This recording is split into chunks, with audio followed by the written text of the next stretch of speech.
I've been closer to Jesus before. So can you help me out? Oh, can you help me out? Am I on my own? Am I on my own? Or can you help me out? Am I on my own? Am I on my own? Or can you help me out? Can you help me out? I've been scared to look in my soul.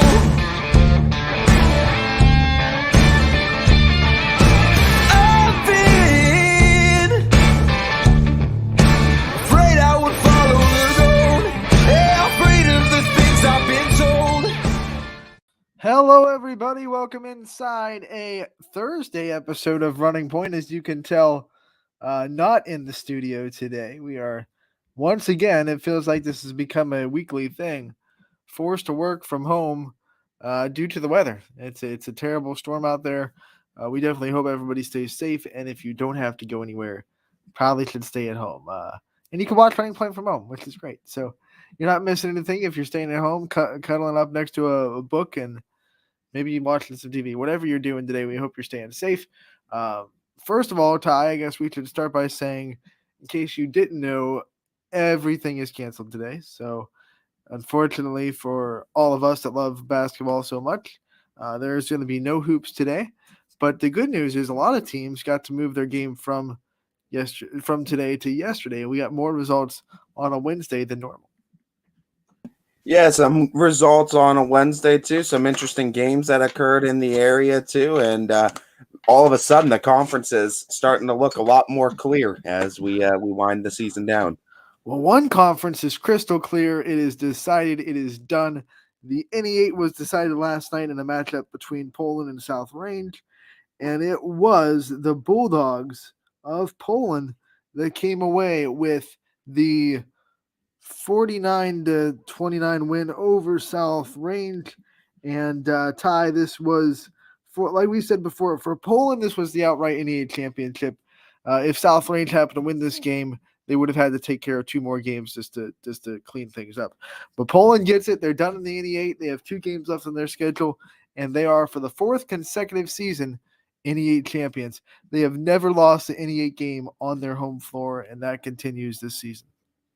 Yeah, and that's a big win for Poland as they get another conference title to their belt now, and another conference title for Coach Blanche. It's been a heck of a 4-year stretch here for Poland. This game was competitive for about a half a quarter.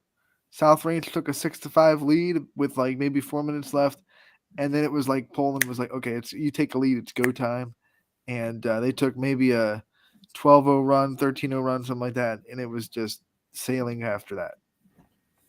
Yeah, Poland does a good job of finding ways to expose you offensively too. They have a lot of scorers that are capable of getting buckets too.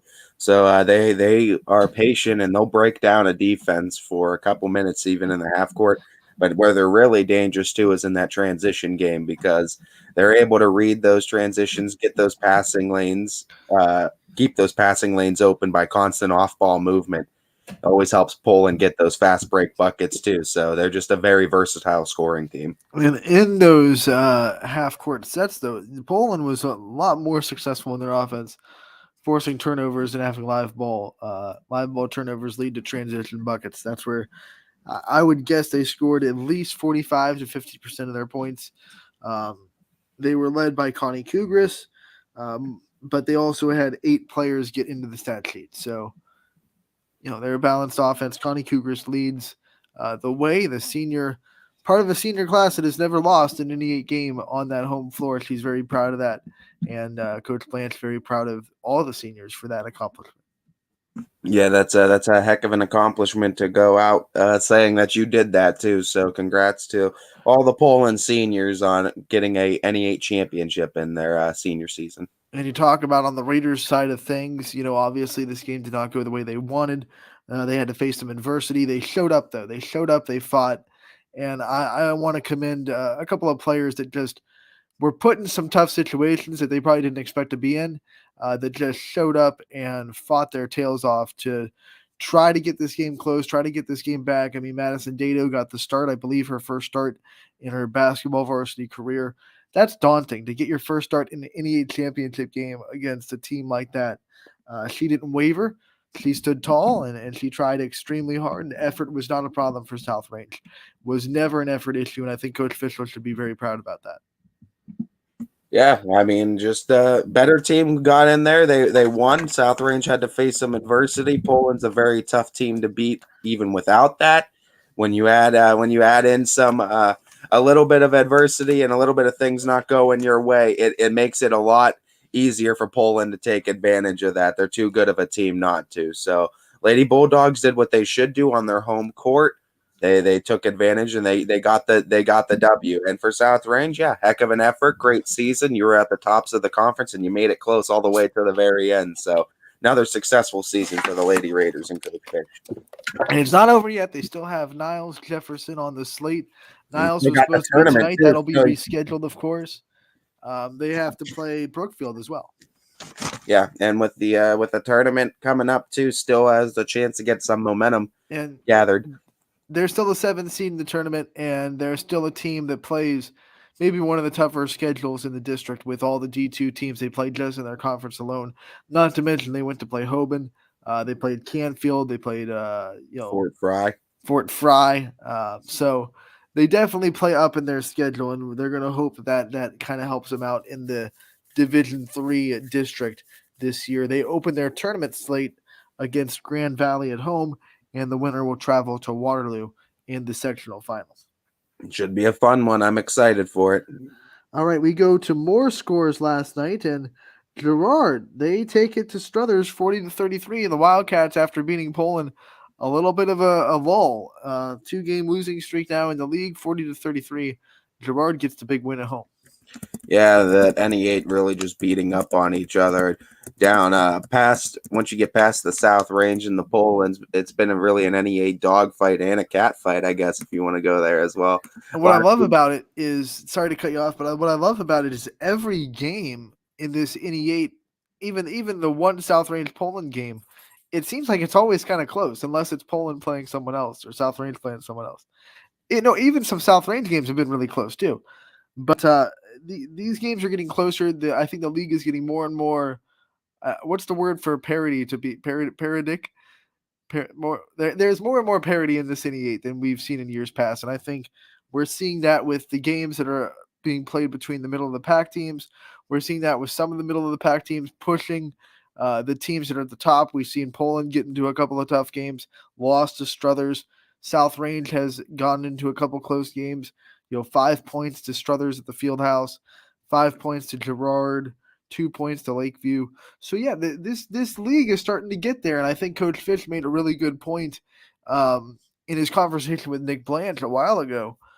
Poland has raised the bar, and the only way to go from that for other teams in the league is either accept that you're going to get beat by them every year or raise your standard too. And a lot of this parity in the league has to do with what Poland has done the last 4 years. There's some great coaches in the NE8 on the girls' side too. I mean, you got Coach Haney down there in Lakeview, you got Coach Nieder over in Struthers as well. There's great coaches all around. Coach Furman is going to be with Jefferson too. He's still with Jefferson right now. I mean, there's the competitive balance started shifting a lot more towards the center right now between these teams, and that's going to be a good thing to see for years to come as well. As I mean, We've seen Girard look competitive this year. Jefferson look good. They'll be in the NE8 still next year on the girls' side. Lakeview has looked competitive, and of course, there's always Poland South Range still. But Struthers has been one that looks like they're on the cusp of making deep runs at the NE8 too. It looks like they just need to get a little bit more experience garnered together. But I think they're right there as well. It's going to be a fun conference for years to come, I think. Speaking of close games in the NE8, the Eagles of Hubbard narrowly escaped Lakeview 48-43. They get the win over the Bulldogs. Lakeview's been in a lot of dog fights this year too, getting in a lot of close games. It's one where record doesn't necessarily tell the whole story, but I think there's a lot of Coach Haney has to be proud of for how competitive those girls have been inside that conference this year. I see what you did there. Dogfight for the Lakeview Bulldogs. That's very clever. Very clever time. Tip of my cap. Tip of my Tip cap. Let's continue some scores. West Branch takes care of Boardman 67-29. The Warriors are 1 win away now from the program's 800th victory, and they have a game scheduled for Saturday against Minerva. Yeah, and you would think for all intents and purposes they're going to get win number 800 against Minerva, being a little bit of a favorite going into that one, but we will see. Any given day today, this season has proved that. Yeah, absolutely. But this is still a good win over a Boardman team that's very scrappy, can play some really good defense and knock some shots down. But West Branch, again, with that height advantage that I knew they were going to have going against Boardman, made sure they utilized that. And I haven't seen the game footage, but I got to imagine if Coach DeShields did anything, he clogged up that driving lane and the paint was pretty much had a wall. That's what he always does. I mean, you watch that film against Salem. And the whole game plan was to not let them drive and get easy buckets. Unfortunately for West Branch in that particular night, Salem shot the lights out from 3, which was part of the game plan. Make Salem win from the 3-point line. They actually did. They had 30 of their 44 points from the 3-point line. You take that, though, and you'll take that in a season for all the success. It's the same instance with Struthers beating Poland. Coach Blanche will say the same thing. Faith Stellato nailing threes. No, it's not in your game plan, but that's what you want to force them to do when it happens. Tip your cap to them. They did what they were supposed to do, and they got the win. You forced them into the lowest percentage shot you could think of. Fishel got a couple of jabs in there last night because against South Range, Struthers is 3 of 48 from 3 in 2 games, and they're much better against Poland in 2 games. So Coach Blanche was sitting there like, why are they shooting so much better against us than you? Who knows? It's one of those things. They're just nailing down shots, too. Hey, it's that Poland rivalry. It's the Poland stiletto with the stiletto. Yep. Dagger. Mooney gets the win over Cheney. They have won 3 in a row, 56-14, the final there. Southern Local, they were able to take care of Lisbon 45-27. I thought that score would be a little bit closer. I actually picked Lisbon to win that game, too. Yeah, that's one of the ones. I think you won the night close last night, but this is the one of the ones I know I got on you. Southern coming away with the big win. East Palestine rocks the house against the Lions. I want to confirm this, but I think that's the biggest offensive output we've seen from the Bulldogs this year, 57-26. They get the win over Heartland. Congratulations to the Lady Bulldogs for getting the win.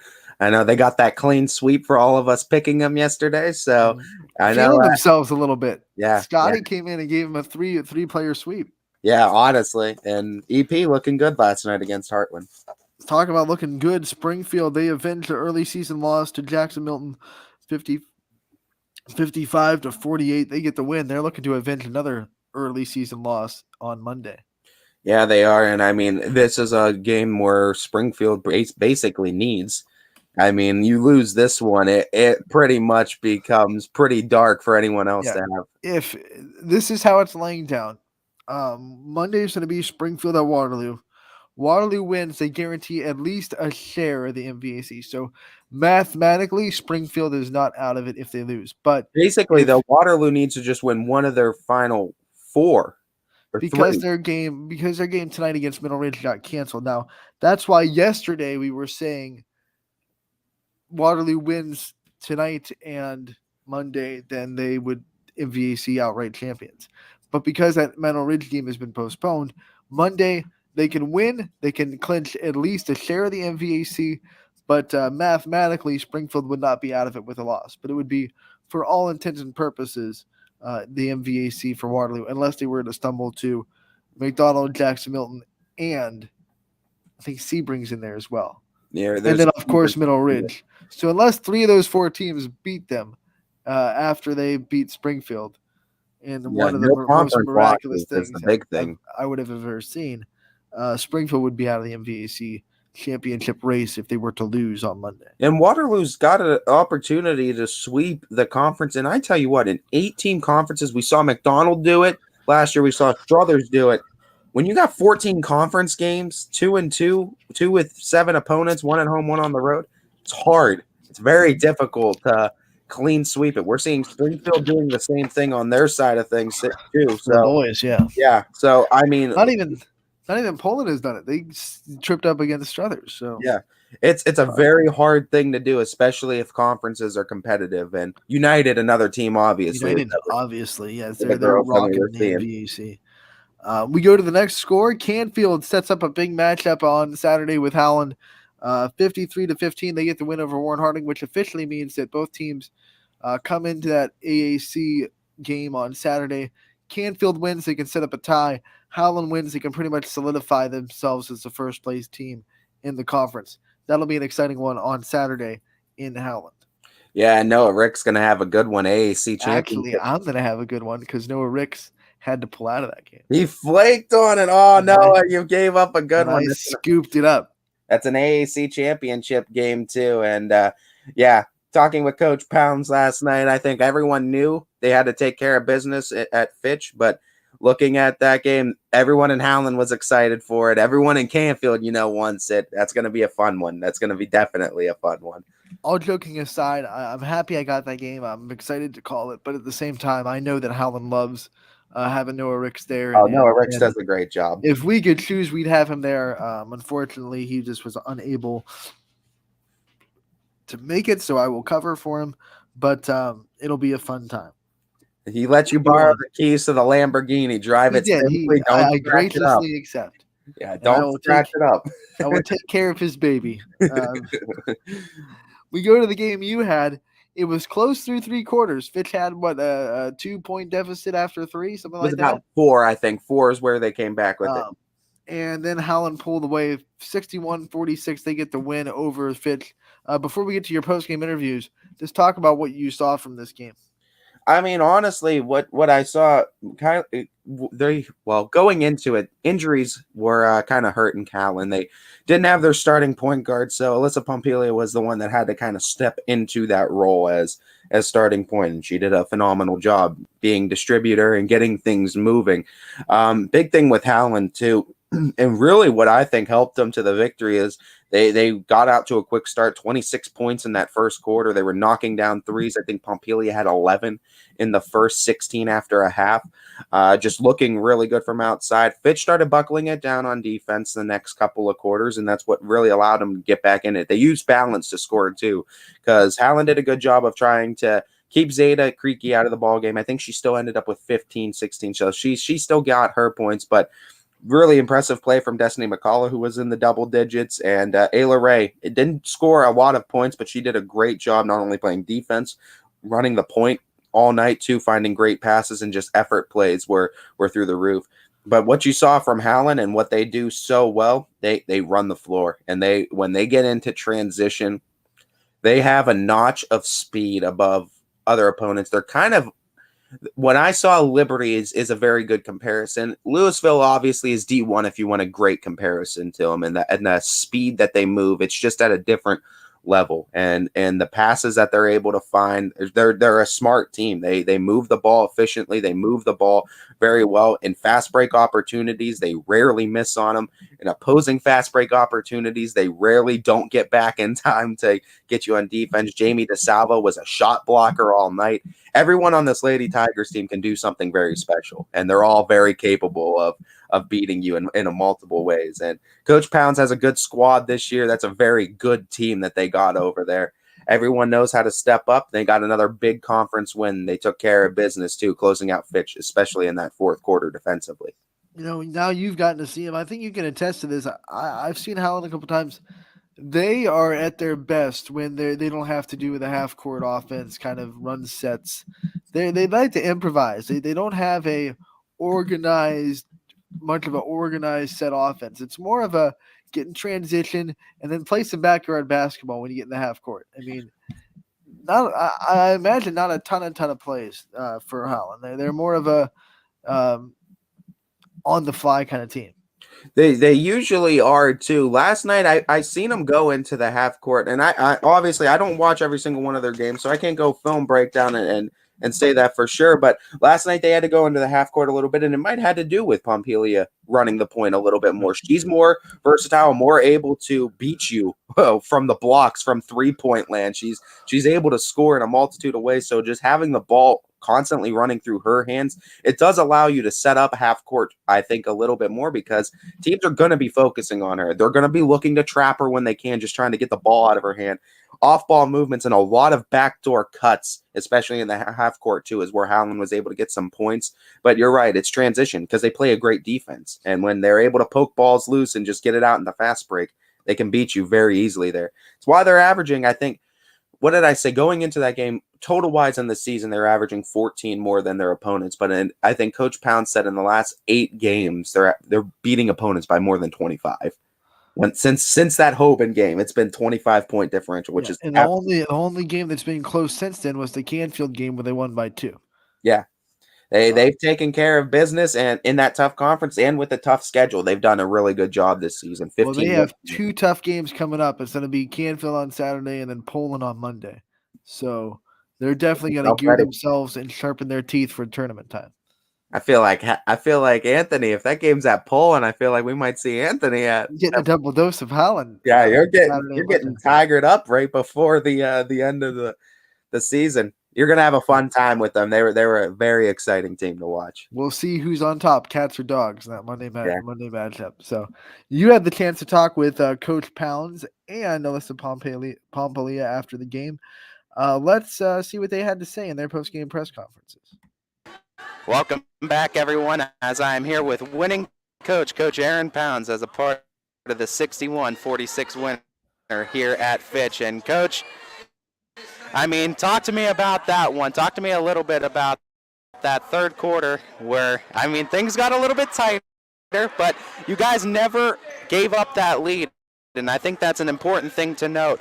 Talk to me about what those talks were with the girls and how they were able to keep their composure on the court tonight. And you know what? That's what we told them. You know, we caught a couple timeouts there. We brought them over. Austintown was bringing the pressure. We came out a little flat, so we had them pick up the intensity. But we also just kept reminding them, hey, look, we still got the lead. I think the 1 point, we had a 9-point lead, and Austintown's bench was into it. You know, the fans were into it. You know, they had their student section here, so they were feeding off that energy. And, you know, hats off to them. They played their butts off in the third quarter, but we just kept them calm, and I try to lower my voice more and when I'm talking to them to keep them calm, let them know that I'm calm.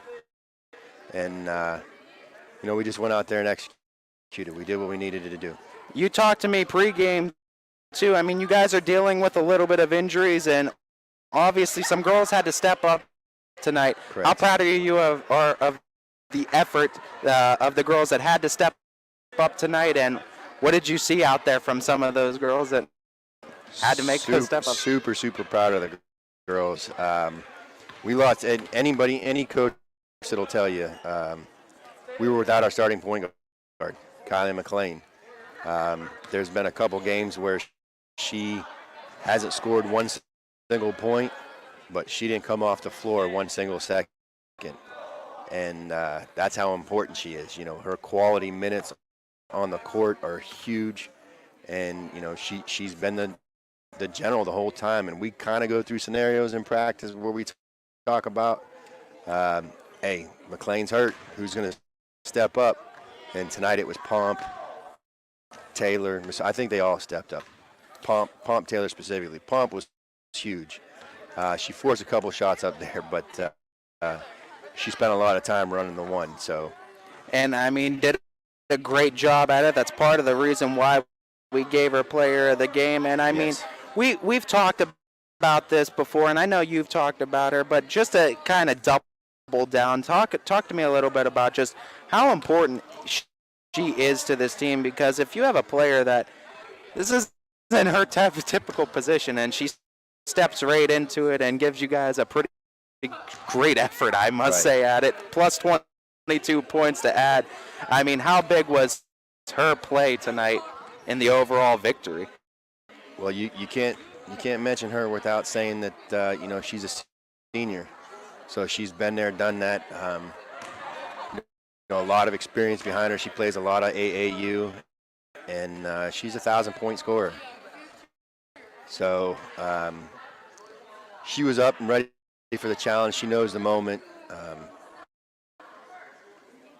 She's a different kind of kid, and anybody that's got a 1,000-point scorer on your team, they're just different. They're competitors, and she refused to lose. So, and kudos to her. You could definitely see that on the court here tonight. One thing I want to talk about now that we can, I know that's that unspoken rule with coaches, but now we can look ahead at this Canfield game. Talk to me about how big this game's going to be. I mean, AAC title is basically on the line now with it. Correct. If we happen to be blessed and beat Canfield at home, we win the title outright. The pressure's kind of off us, though, in a sense that, should we happen to falter and should we happen to lose, we get a share of it. So, these seniors that have worked so hard, their entire careers, their graduating year is going to go up on that banner forever. So, that's something to be proud of, and we knew that coming into the game. But, I'm hoping to get Kylie back, but we got to make sure she doesn't rush back from the injury either. And, Canfield's important, but if we're looking ahead, Madison's even more important when we get ready for playoffs. So, and I don't know if the community knows this, but Canfield picked behind us, and should we beat Madison, and should Canfield beat Harding, that'll be the third one.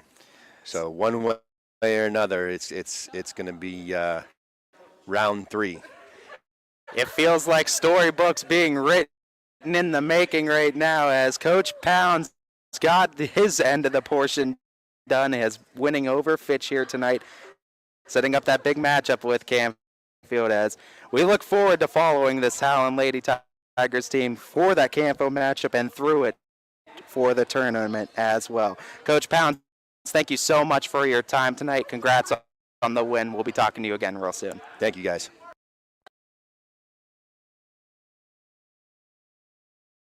You're muted. There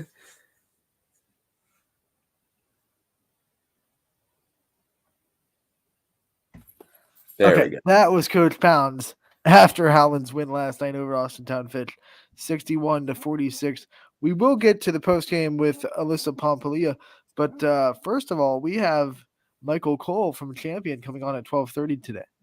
Yeah, we got to get that done. We also, though, too, don't go anywhere, Howland fans. We also had another coach's corner done and a player profile done with Alyssa Mitsubishi as well. So still more Howland content to show for you guys as well. But no, great conversation with Coach Pounds, and I love the fact that he drops that whole scenario too of it could be Howland Canfield round 3 in the playoffs.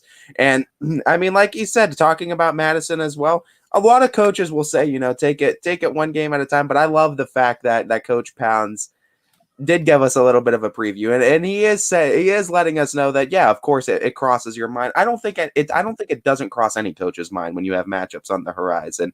It's just how much are you going to think about it. I think when you win 15 games in a season, 8 in a row for Howland, I think they have the right to. Great game by Coach Pounds, and really good job of coaching it up to get that win, especially from that 3rd to 4th quarter, and keeping those girls calm and getting them on the right track to win. And look, a rematch with Canfield isn't like, it could happen if both teams win 3 times, or no, both teams win once, and that's it. They just have to win. They win their first playoff game where both of them are favorites in anyway. I mean, that's going to be insane for round 3. The league's important. Everyone wants to win the league, but that one is for a chance to go into the districts. How much do you show in a champion in an AAC championship game? That's so tough, especially for Canfield. That's even tougher because, like you said, if Howland loses that game, I mean, everyone wants to win. They're going to go and play to win. But if they lose it, they're still tied for first in the AAC. You already Canfield needs this win, like bad, if they want the league championship. Coach Pounds already said, too, with Kylie McLean, I mean, he's not going to rush her back to get into the AAC championship game when he knows the tournament is just a few games after, and that's the big one too. That's where you need roster at full squad, full health. Either way, it's going to be a great one on Saturday. It sure is going to be a great one for dang sure. And we just got a confirmation. We hope that we have not the technical issues that we had yesterday, but Scavos Cordos should be on at 1:15 today to talk about Camel Boys basketball and the season that they're having. Should be a good one. As we had Fitch B-Ball commenting too. Yeah, giving Howland a good shout out, and Coach Wilson's always a great competitor, but he also has tons of respect for the coaches that he goes up against. He has a great social media page too, always constantly posting. Does a great job over I feel like there. it's become kind of a Fitch, like a Fitch definer. Like if you're a Fitch coach, you're gonna have a great social media presence. I mean, football had a great social media. I know their softball team has an amazing social media. Girls and boys basketball both do a great job. It's like a Fitch mantra now.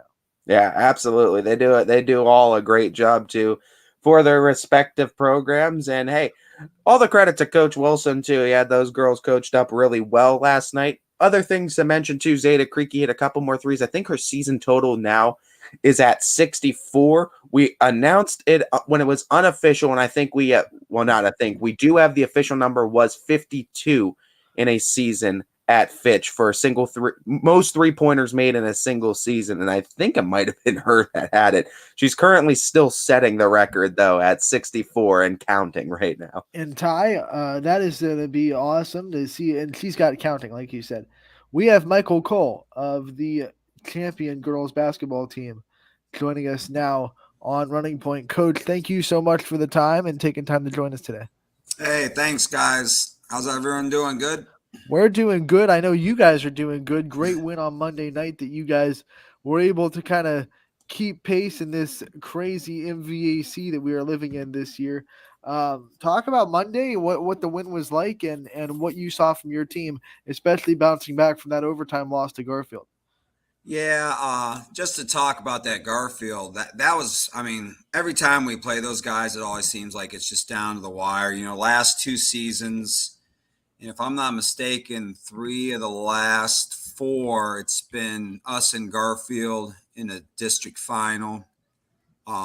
We beat them 2 years ago. Last year, they got us on their home court, and it's just always a battle. I wasn't even upset. You know, I told the girls were upset after the Garrettsville, but when they give you everything they got and do everything we asked them to do, whatever the ending is, it is what it is. I couldn't have been more pleased. It was a fun, exciting game. But then on to Monday, we knew it was going to be another tough one. Brookfield and us, I thought it was a coin flip game. You know, they just got the dynamic player in Sophia Hook. And, you know, I wouldn't say we have more, but, you know, I think we have a little bit more depth than them. And we were able to kind of, you know, bottle her up a bit, but we also got a little lucky. She had a few moments where she usually makes shots and we lost her, which we shouldn't have. And we kind of lucked out that she was a little bit off that night.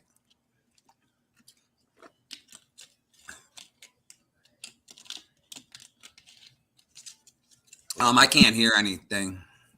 That's my fault again. Oh, that's all right. Don't worry about it. Coach, looking at that game and looking at this conference overall from the fact that there's the Brookfields, there's the Liberties, there's the Garfields.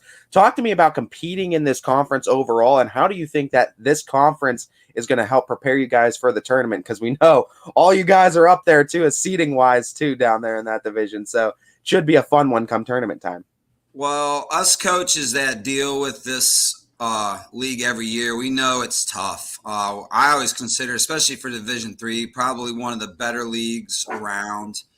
I think it's kind of, if you look at, I mean, it's a double district, you know, the super districts, whatever they do, and our league is seeds 1 through 4 in that district. So there's a lot of talent there. I mean, at the top, obviously, you know, us, you know, Liberty's super talented. They handled us the first time around. We got them coming up. And then Garrettsville, us, and Brookfield have all kind of been beating up on each other.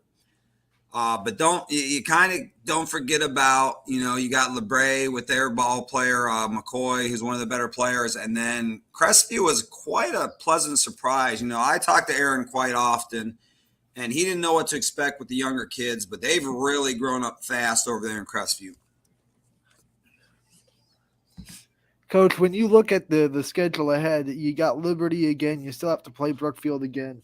And like you said, you have a LeBray team that has one player that can really take over the game in Lauren McCoy. Talk about what you want to see from the last couple of games in your league schedule and how much you think, especially this Liberty rematch, is going to be important to your confidence heading into the tournament. Well, we're a confident group. I've kind of liked the last probably week. Defensive intensity has started to really ratchet up.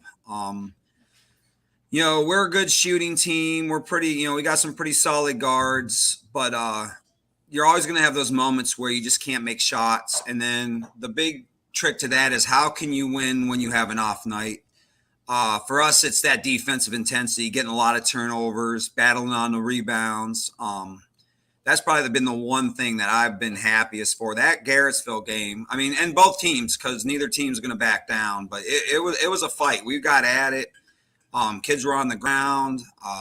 It was just, like I said, it was fantastic. Same thing with Brookfield. They're super physical. We knew they would be, and I thought our girls handled that for the most part. But I think right now, for us, just to keep that intensity where we're at right now and keep moving forward.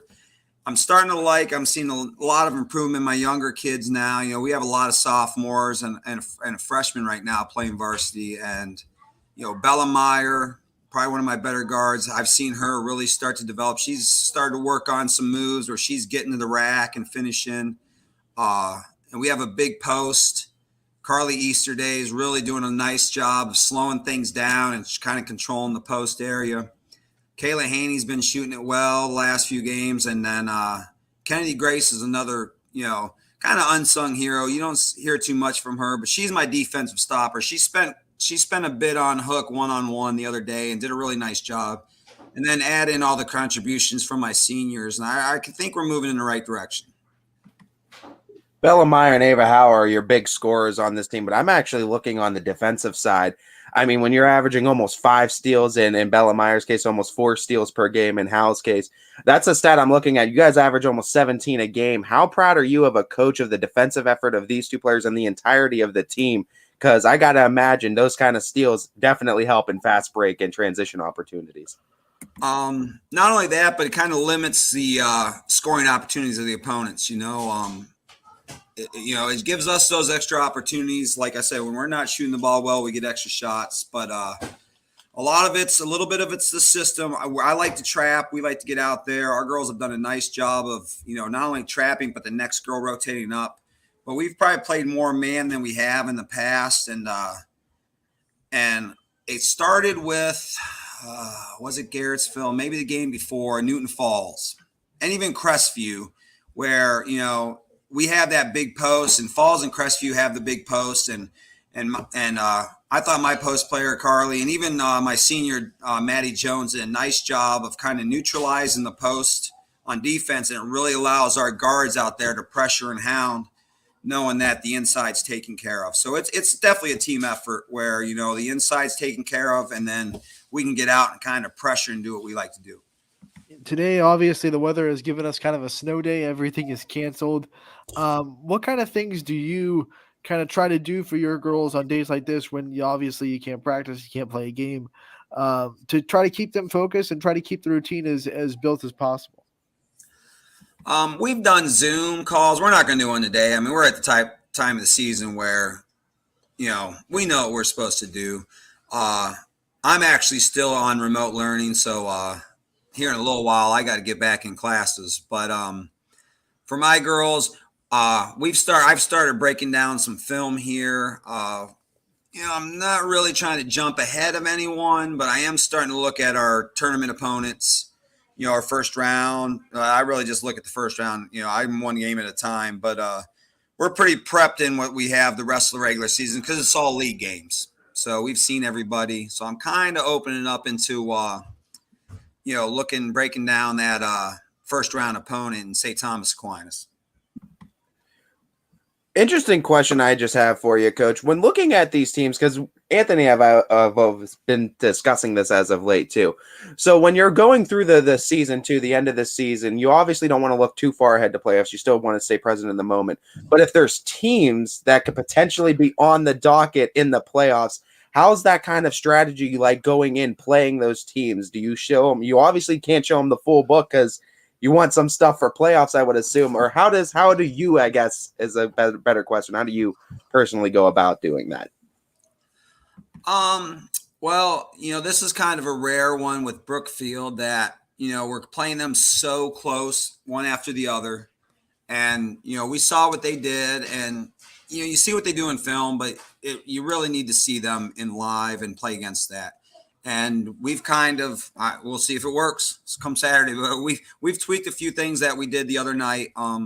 See if we can get a little bit better offensively, more efficient. But coming to those teams, I'm going to break down. I mean, we're going to do what we do. I don't think you really need to change much coming in. Like you might throw a new set in, or if you see something that might work against a team or an area where we need to attack, we'll start prepping that and kind of pushing that in just slowly right now. But honestly, like to change everything you do that you've done the whole year successfully, you might do that against, if you get to regionals and you think, I don't know if we can match up with these teams, but I think on our district level, I think we can match up with just about everybody. And so we're going to go do champion basketball. And, if we have to adjust throughout the game, we will. Coach, I know you kind of in passing mentioned your seniors and what they've meant to this program this year and in the last 4 years, really. Their time is winding down. Their games are getting shorter. Talk about them a little bit more specifically and what they've brought to the program and how proud you are to have senior leaders that you do for this team that, like you said, you're starting some young girls on the varsity side of things. So you got to have that senior leadership. Oh, yeah. Without the seniors, it doesn't work. Because they know what to do. They know where to be. They know when you have to bring it against certain teams. And I think they really shared that wisdom with the rest of the girls. And it's a fun group. They are very close. They go out, they've had, their sleepovers and they'll have team dinners on their own. And, that helps that, you got a bunch of kids that really get along well. But yeah, this has been a great group. Honestly, they've been, so far they've won 3 league titles, shared 1 last year, but won 2 outright their freshman and sophomore year. And, we're still in, the hunt for a 4th. And if we can, hopefully make it to a district final, that would be 4 straight district finals to sit there and say, you have the opportunity as a class to say that we've, won 4 straight league titles and been to 4 district finals. That is, for me as a coach, unprecedented accomplishment for my teams, for a class. And it's something that's probably has not been done often at Champion. Coach, my final question for you. Yesterday being National Girls and Women in Sports Day, and you being a girls basketball coach, obviously you're a small piece to the big picture, but you're a big piece to the puzzle in shaping these girls' lives as well as their athletic careers. Talk to me about the role you've served as being this girls basketball coach and how important it's been to you over these years of serving them. Yeah. Well, I started off as a boys coach. I did that for about 13 years as a varsity head coach. And then I came to Champion as an assistant boys coach, and both jobs opened up. And honestly, I couldn't be happier that I switched over to girls. I don't know why. I just felt it. 1 week into coaching the girls, I told myself I'll never be a head boys coach again. I don't know. I just enjoy it so much more. To me, you have to, this is my personal opinion. You have to, just let them, you have to kind of give them that knowledge. But once you and they want that knowledge, they want to know what and why. But after you give that to them, they'll do whatever you ask. They'll run through a wall for you. So like I said, as a head coach, I don't think I'll ever be a boys head coach again. I'll just, I really enjoy the girls game better. I don't know why. It's just, it's just for me been more enjoyable. Coach, we definitely thank you for all the contributions you've had for girls basketball in the area and a champion, and the girls sports a champion that we know are so successful and know how to win. You're a part of that. I know Coach Weaver's a part of that on the softball side. You're a part of it too. We thank you for your effort and your time. We love talking to you, and we look forward to talking to you again real soon. Hopefully, maybe for a couple of district games for Be champion. great. Yeah, it'd be nice. Got to get through that first one though. Yeah. Absolutely. Thank you Absolutely. for your time. Hey, thanks for having me on, guys. Stay safe out there. Thank you. You as well. Michael Cole, the head coach of the champion Golden Flashes girls basketball team, and happy to have him on for a full interview. Remember last time we had those glitch gremlins and we had to miss a part of that interview live, at least. I mean, we had it recorded. It just wasn't live to the audience. So we're happy to get him back on and hear about some of the players that are doing so well for him. Ava House is very, very good. Yeah, absolutely. I mean, her and Bella Meyer, though, what a season this sophomore is having, averaging over 14 points a game, 4.8 steals. I mean, doing some incredible things on the basketball court this year. A lot of things to be excited about over there in Champions. Still, what a surprise! Another young female athlete that comes along and is you know incredible. what, Bella Meyer, when you see her on the basketball court, she's amazing. But when you see her on the softball field, it's like, oh, she's a young star in the making. They grow them on trees. I swear. In Champion, there's a softball tree. There's a softball tree, and Coach Weaver just goes up and picks them. That's what happens. Growing it for years. It's obviously a joke, but it's what it feels like down there at Champion. They're just picking out softball talent left and just right. A superstar just keeps getting growing on the tree. Oh, what? We're losing Allison Smith? Well, okay, we'll have Emma Gamont. Oh, we're losing Emma Gamont. Oh, here we have Bella Meyer. It's just it's amazing what they've done. Another one. Oh, another one. Another one. Another one. We're going to take our first break on that note because everyone loved my DJ Khaled impersonation. Yeah, you did a great job. And we'll be back on Running Point, brought to you by Greenwood Chevrolet in Austintown. New things happen all day. Some are good, some not so good. In today's complicated world, while you're busy working, playing, and living life, we're busy helping you make sense of the day's news. And there's only one place where it comes together with clarity, context, and accountability. It's 21 News at 6 with me, Madison Tromler, and Derek Steyer. 21 News at 6. It's what the day's news really means to you. Welcome home to a home made homier with Baird Brothers Fine Hardwoods. Inspiration starts at BairdBrothers.com and is turned into reality when high-quality hardwoods are delivered right to your home. Baird Brothers has the latest design trends, shiplap and skinny lap interior siding, antique oak rustic flooring, and, well, you'll find them all at BairdBrothers.com. Ordered easily, delivered conveniently, enjoyed comfortably. BairdBrothers.com. At Greenwood Chevrolet, shop with confidence knowing we're ready to go the extra mile for you. With the largest selection of used vehicles in the Valley, backed by the Greenwood Advantage Warranty. Every one of our vehicles has undergone our own 126-point inspection, so it passes the most important inspection, yours. No other dealership has the extra inventory, gives you extra for your trade, and goes the extra mile for you. Only at Greenwood Chevrolet. WRS Wealth Advisors, the area's premier wealth and retirement specialists. Located on South Avenue in Boardman. Quality, customer service, and integrity. Those are the four words that have driven our success since 1957 at Joe Dicky Electric. Joe Dicky Electric is one Mahoning Valley landmark business that stays current with the requirements of our customers. Family owned and managed, we are an electrical contractor and energy solutions provider. Every member of our team adds to his or her skill set through ongoing training. Residential, commercial, industrial, automotive, and more. We keep ahead of the needs of our customers with a fleet of more than 50 vehicles and 24/7 emergency service, so you're never left in the dark. Welcome back to Running Point on ysnlive.com, brought to you by Greenwood Chevrolet in Austintown. They're our presenting sponsors. We thank them for all they do. You can see them above our heads there. They go the extra mile for you. And Ty, we're going to go the extra mile here today because not only do we have Skivos Koros coming on at 1:15. We also have pre-recorded interviews with Aaron Pounds, a Coach's Corner interview, and we have a player profile with Alyssa Mitsubishi. So Howland fans, And don't we have go anywhere. with But Alyssa. before, hey, whoa, what are you doing? You're stepping on my toes, and I don't like sorry. it. No, just kidding.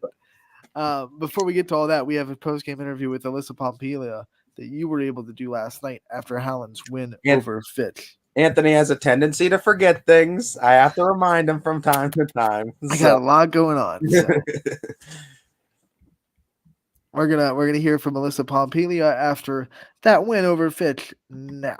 Welcome back, everyone, as I am here with today's player of the game. Alyssa Pompelia is a part of a Howland 61-46 winner over Fitch. Pompelia with 22 points on the night.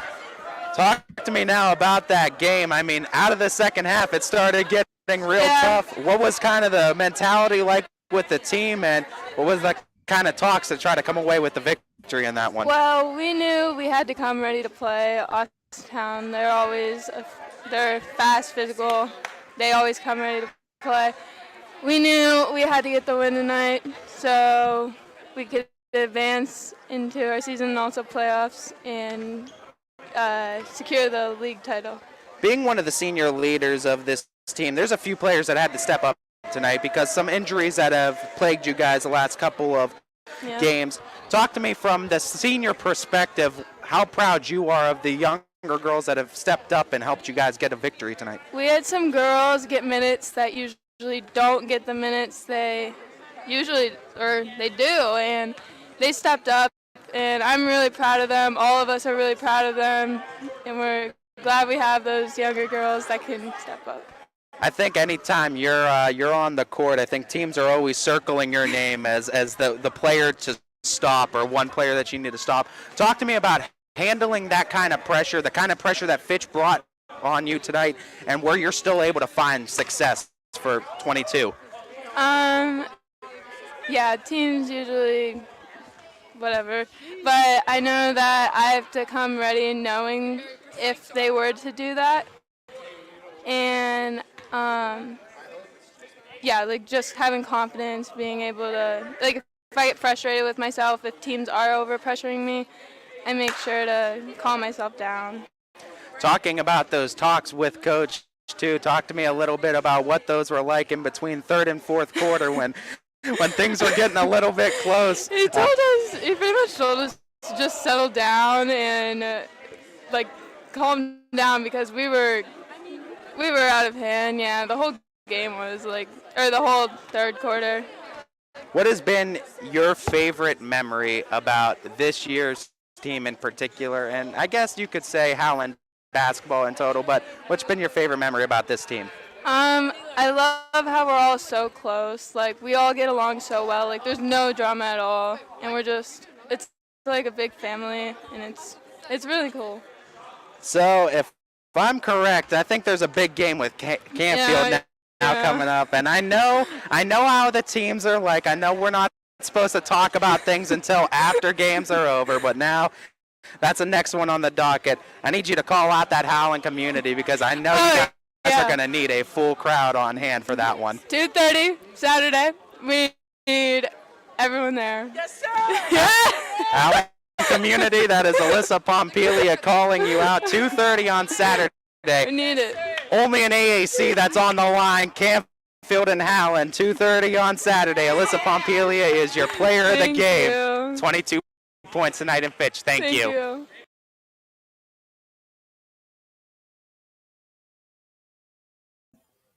Muted Anthony. He's starting to become like me now. This is so much harder than at the studio when all I have to do is this. Yeah, now you know why I forget to do it all the time. Whew. Okay, that was Alyssa Pompelia after Howland's big win over Austintown Fitch, 61-46. As you said, with her setting up a big matchup on Saturday against Canfield. She called out the Howland community, so you better see a good crowd there now, Anthony. I don't think that the Howland community needs called out, though. They've really supported this team throughout the whole year. Yeah, they do a good job. Should be. I mean, there might not be standing room now that Alyssa Pompelia called them. She called everybody out. Now they're going to be up in that upper deck at Howland, too. That'd be something. What if not even standing room in the gym. They're Big just old fat Paul's gonna be happy. Anthony's gonna be happy calling that game, and it's just deafening in the gym. Can you hear me? I don't know if you can. I can't hear myself. But no, great win from Howland. Great game from Alyssa. And we should probably talk about this matchup a little bit. Canfield Howland, and last time these two teams met up, it was a 2-point game. Back and forth, tied up at 33 at one point. Howland won, I believe, 40-38 was the final score. Alyssa Dill hit like a half-court shot to make it 40-38. So really, you could argue that it was more like 40-35.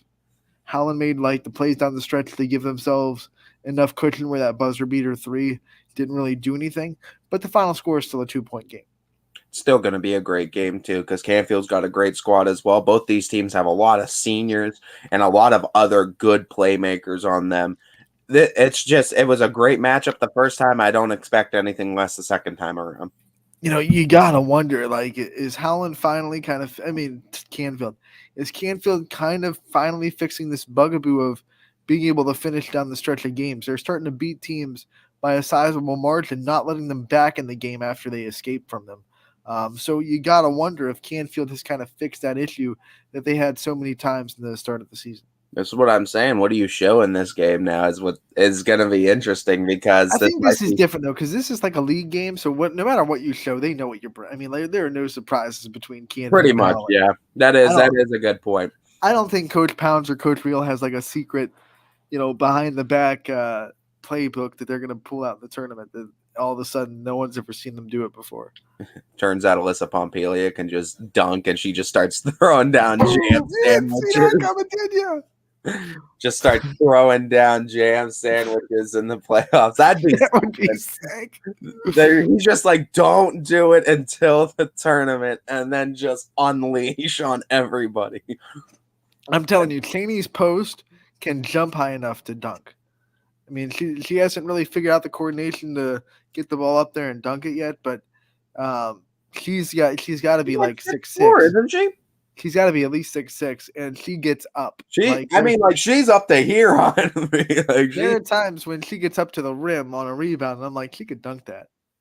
That if she figures it out, she's only a sophomore too, I think. Right. So figure it out a little bit. She figures it out, and we can start calling jam sandwiches. All of a sudden, we have like a Candace Parker or a Brittany Griner showing up to high school basketball. Everyone with a tomahawk. Forget the score. Everyone would be going to Cheney just to see her dunk once again. Absolutely, that'd be phenomenal. Only a sophomore too. Got time to figure it out. They could lose the game and people would be happy walking out of that gym because they got to see a girl dunk. Just putting on a dunk parade. Gets in the dunk contest at the All-Star games. That'd be something. By the way, I don't think they do that anymore. I think they've exiled the dunk contest from the postseason All-Star games, which kind of sad, but I get it too because some of these kids try to do a little bit too much and then they end up hurting themselves because they're not NBA players. And I've seen a kid go up for the dunk that probably was a little bit more than his ability level, and I think he either tore his ACL or he hurt his knee pretty bad. So it's like you want to see them put on a show like that, but you also know that they're 17, 18-year-old kids that sometimes get a little bit ahead of themselves. Dunk contests are always fun, but yeah, the safety is always a concern. So if we could safely do it, though, let's go. He's all about it. Anthony's all about it. And give me a dunk show. Let me be a judge, too. I want to hold up the signs and be like, that was a 10. And then some. That's it. That's what you wanted to do. Yeah, that's what I want. I want to be the judge. You just want to hold up big scorecards. Do the Chuck Norris from Dodgeball, just a thumbs up. Anthony liked it. Seal of approval. You move on.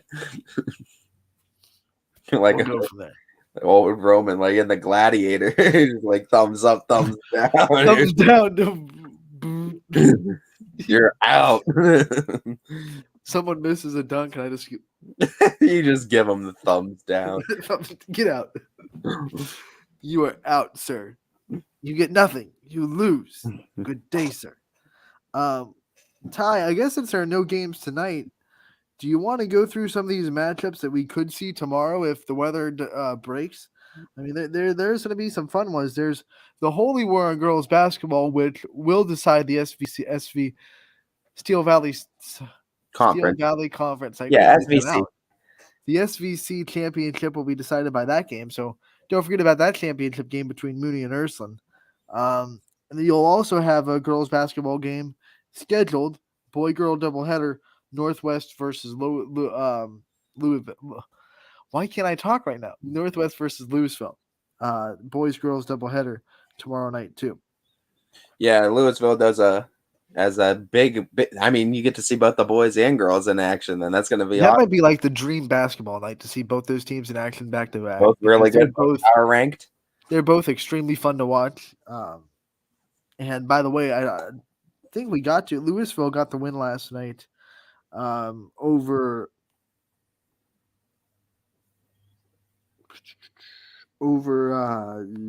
Uniontown Lake, 48-26. The Leopards got the win. I missed this score as well. Beaver Local edged out Steubenville. I got this one on you, Ty. 51-50. Beaver. Me and Ty both picked it. Me and Scotty both picked it. Beaver.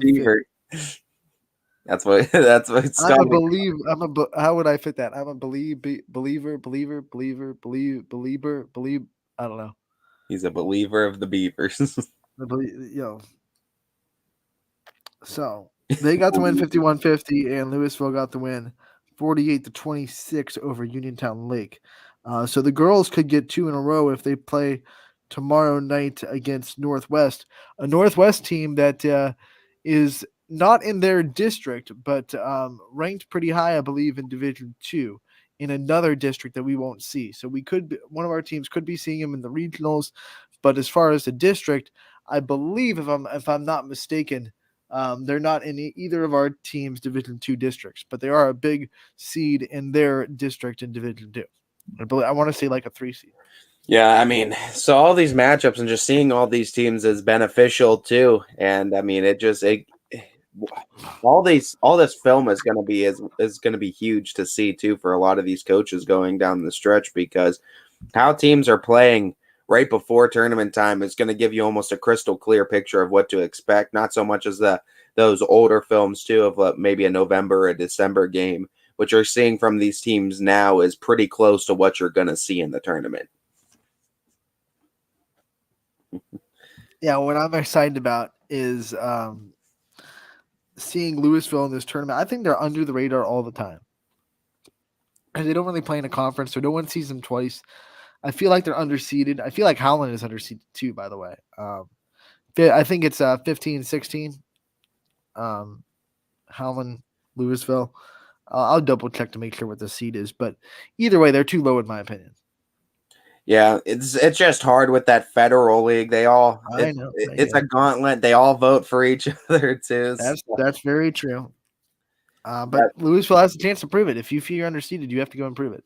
I mean, Louisville and Howland both have a chance to prove it in Division I. You can't sit there and complain about, I'm underseeded. You got to go and earn it. We might see Louisville and Howland down the line too. You never know. Earn the right to say that. Earn the right to complain that you're underseeded. That's my motto. Got a big one. Canfield Boardman. I know Canfield wants to avenge that early season loss. That was just it was one of Canfield's worst losses of the season. They got blown out by Boardman. This one's going to be at Boardman, and Canfield wants to kind of return the favor. It'll be interesting to see too which one of these teams comes out, because Boardman. Yeah, which Boardman's going to show up? That's going to be the big one. Because they've been already has showed up and has shocked Canfield, so it's going to be interesting too. Boardman, like I said, is a scrappy team, and don't let their record fool you. They play some great solid defense, in your face physical. If their shooters are hitting, they can beat anybody. Here's the big one tomorrow night, and it's a big rivalry, McDonald Western Reserve. I'm hearing too they might be doing a boys-girls doubleheader with this one as well, 5:30 and 7. Because I think that McDonald Western Reserve were supposed to play last night, and it got canceled for some reason. So I believe it's not on our schedule yet, but you could be very well right. They're going to do a boys-girls doubleheader. I believe I'm hearing that's what I was hearing is that 5:30 and 7 is what they're going to be doing for the boys-girls doubleheader. So, yeah, I mean, it'll be fun to see too. McDonald and Western Reserve, two Blue Devil teams going at it tomorrow, both boys and girls side. The last time that these two teams met, Western Reserve got this close from hitting a game-winning half-court shot. Well, maybe a quarter-court shot, but it was a long three that just rimmed out of the hoop, and they lost a close one to McDonald. McDonald scuffling a little bit right now, so it's going to be interesting to see, can they pick it back up and beat a Western Reserve team that, of late, yes, they've lost a couple in a row now, but they've still won 4 of their last 6. They're starting to put things together. McDonald on the other end of that spectrum. Yeah, I mean, it'll be for both these teams too going into tournaments. It's going to be so fun because both these teams in that Division 4 side of things. So either of them can really make a run on it, boys or girls. Poland Gerard round 2 should be fun inside the NE8. As usual too. I mean, Poland and Gerard always going to match up good, boys or girls side. Honestly, are both good teams this year too. So you take Poland Gerard this year. I think I'd be interested in that game, boys or girls. And here's one that should be fun. It won't be on the network, unfortunately. We couldn't get it covered.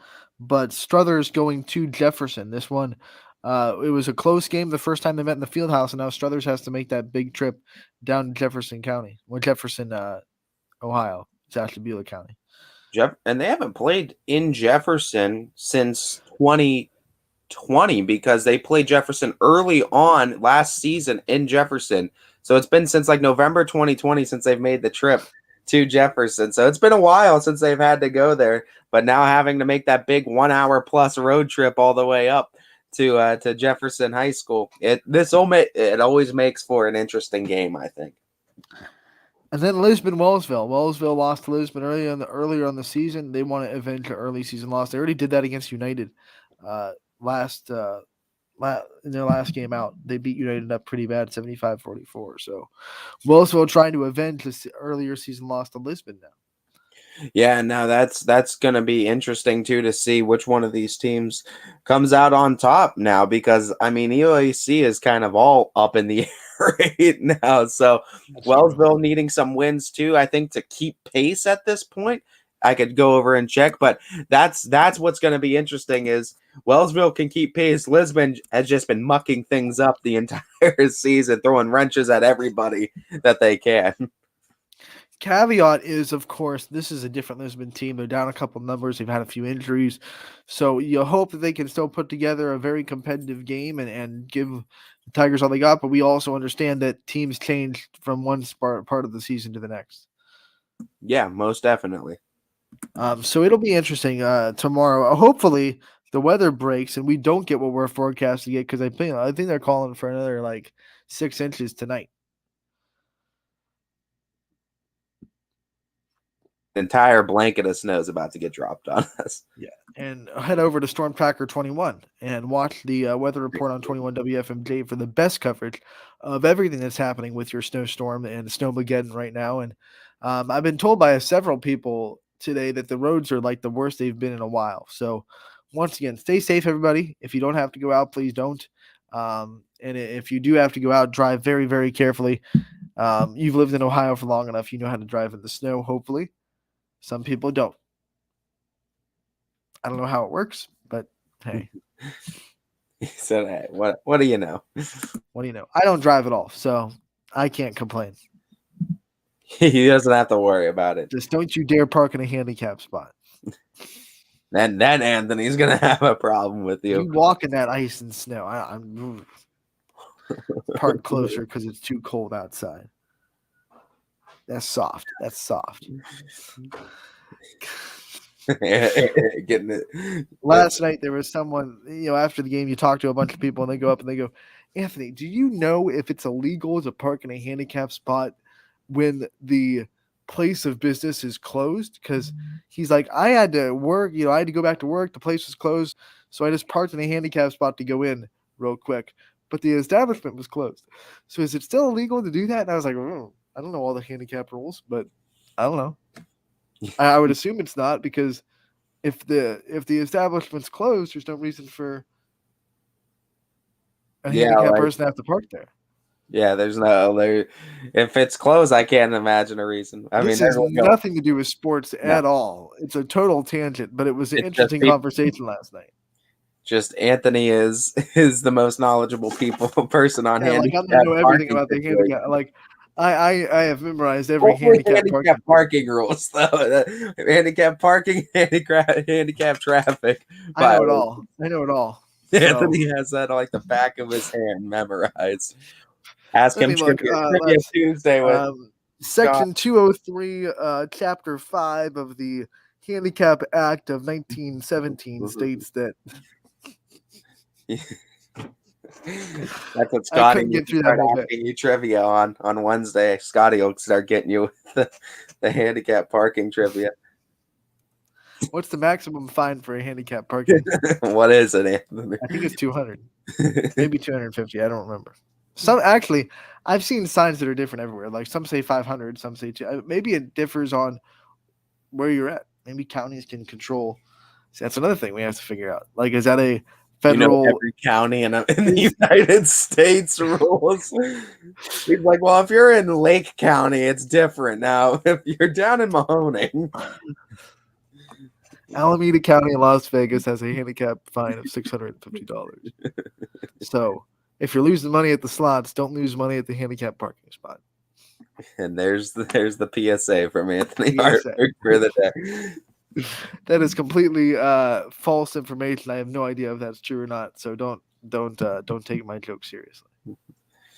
Well, we are way off track. Yeah, there we go. Running right off the rails. Let's go to Saturday's matchups too, because obviously there is a chance that the next basketball we see will be Saturday instead of tomorrow. We hope not, but Saturday. Obviously, we've talked about that Canfield Howland matchup. It's going to be fun. Louisville will have to play their second game in 2 days.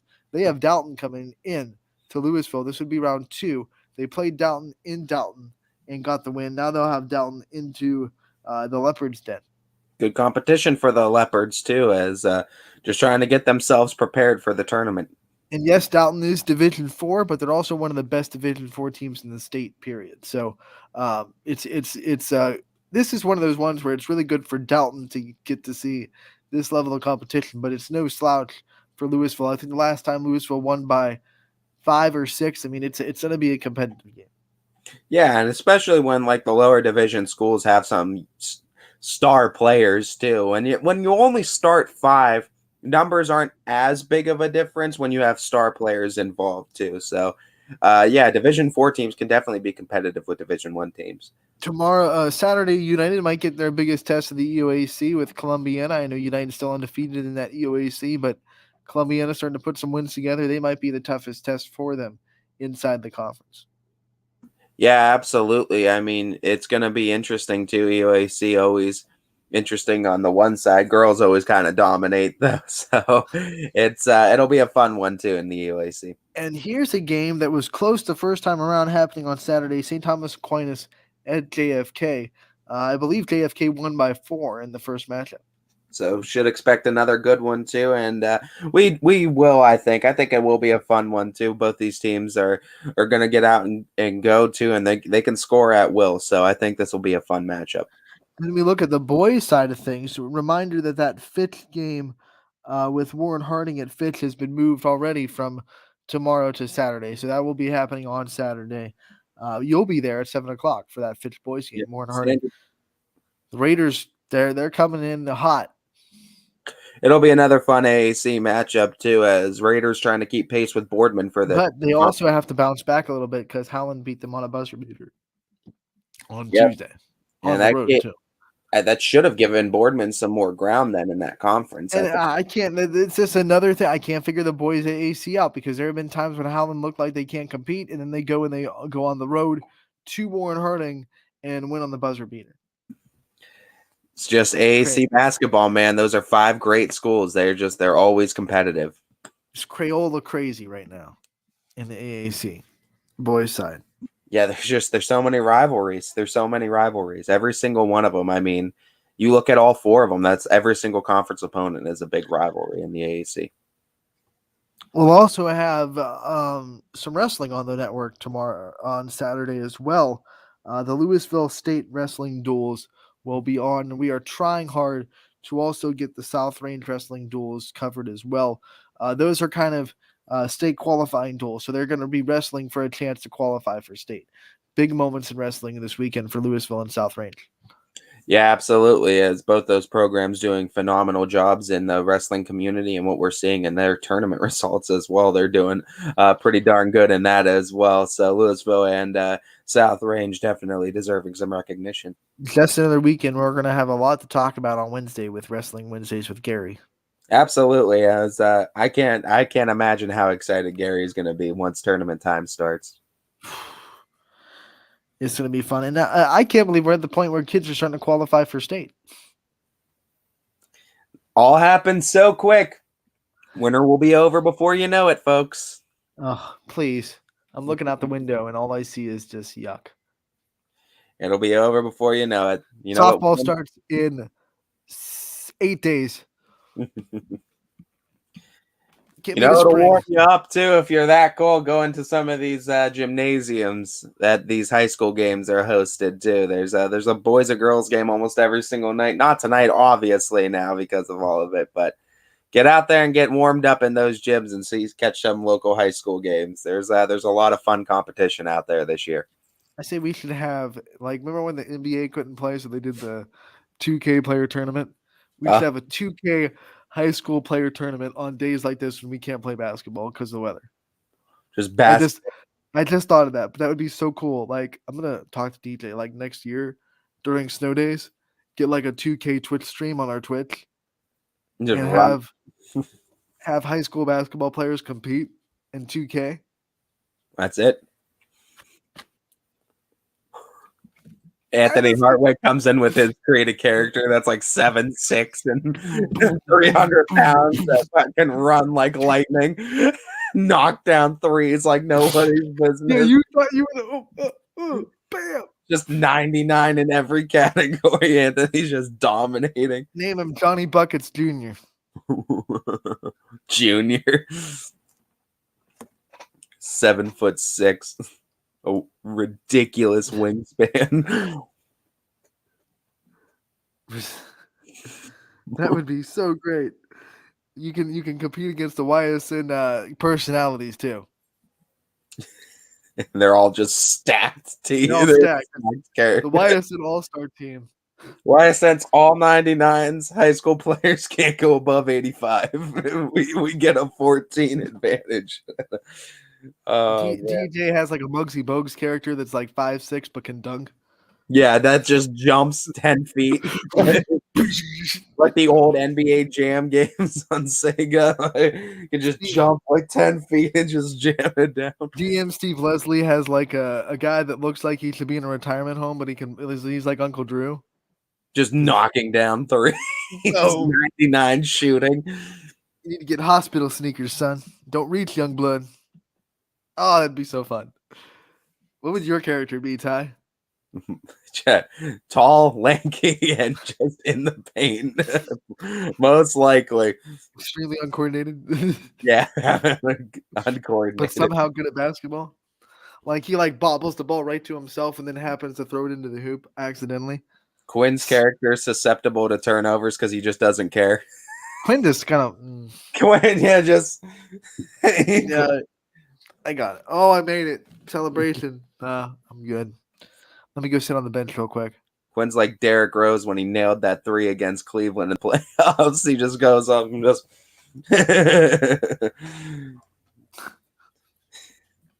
doesn't care.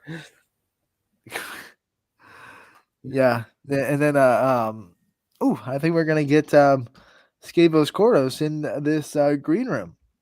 So we're gonna have to delay this conversation. Maybe we'll bring him on it. Put him in the 2K game. Put him in the 2K game. Yeah, I would take his character. Monster. I would take his character any day on the basketball court. As we let him in, we're gonna switch our little backgrounds real quick and then pop in Scavos. Thank you so much for taking the time to join us today, bud. Of course. What's up? How are you? How we doing? Pretty good. How about you? Doing real well. I mean, Scav, when I've gotten to cover you this year too, I mean, this is a fun Camel Memorial team this year, and it's a Camel basketball team that hasn't had success in years prior to this one, but you guys are really lighting the world on fire, and that Camel community is rocking. Just talk to me a little bit about that experience about playing for this Camel community this year and what it's been like. I mean, this team is great, and I mean they mean a lot. We all have the same goals, you know what I mean, in mind, and we work together to achieve them. And you know, it's pretty fun. It's practice, and the communities. It's been great. That's about Skavos, it. when you guys come together and you guys can come together like you are this year, what's it kind of been like to gel again and to get back to what you guys want to do and set goals to what this team can really be?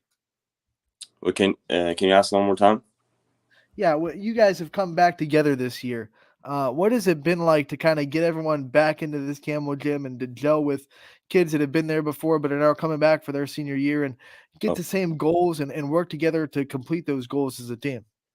I mean, yeah, we got a lot of people back, and they really help us this year. I mean, we have a whole different record than the other 4 years that I've been in Camel. I mean, we're doing really good, and can't wait to see where we're gonna end up.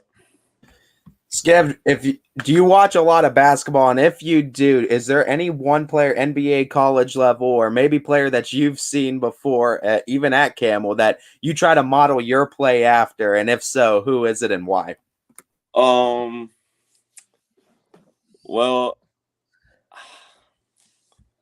there is one player that I really like, and I think I play kind of like, and that's Russell Westbrook. That's because he's like really fast, and that's like basically how I play. He's like really fast and always tries to open lanes for other people. And yeah, definitely got that hustle mentality for sure. I could definitely tell that on the court. You're getting some love from the comment section here from Tony Kugris from Poland. The Greek assassin absolutely Skavos Koros is. Skavos, what I want to talk about is you have a big fan following at Camel. I mean, when we tried to get you on yesterday, we had comments rolling in like, "Where's Skavos? Where's this kid?" They want to hear from you. What's it like having in this community and knowing they have your back? I know the games get electric down there. What's it been like for you to be a part of the excitement in Camel this year?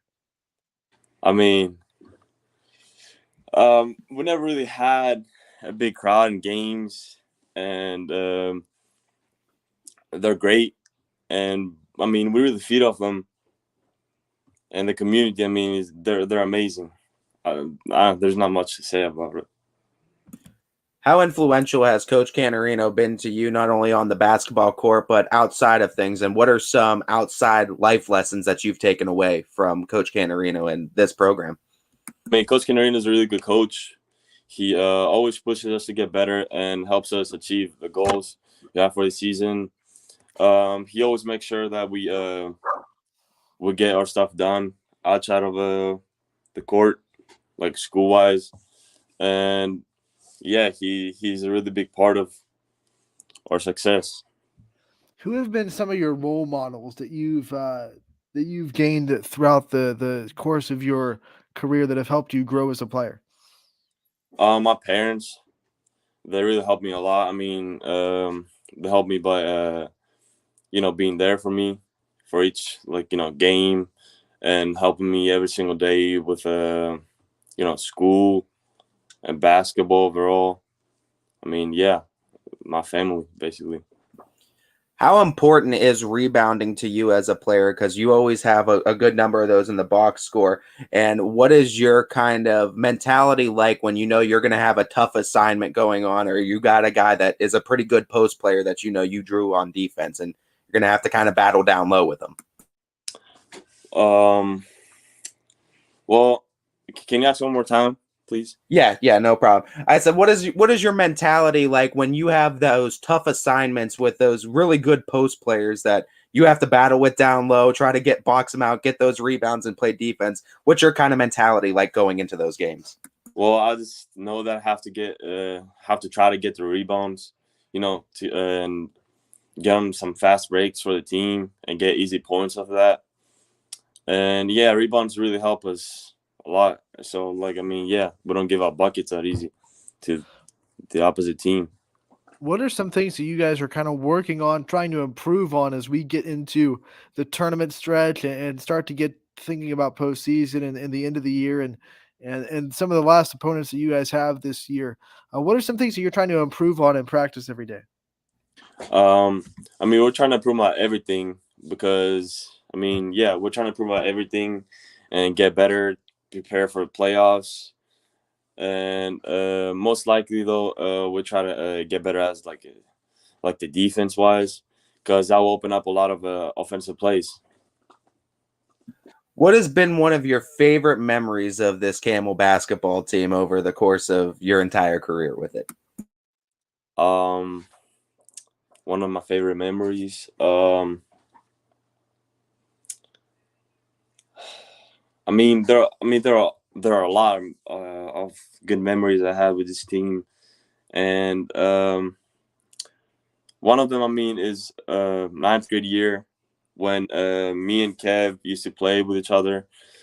We used to play, I mean, the same team, and like we were freshmen, and that was like one of the best times of, one of the best memories I had, because we really did not know much.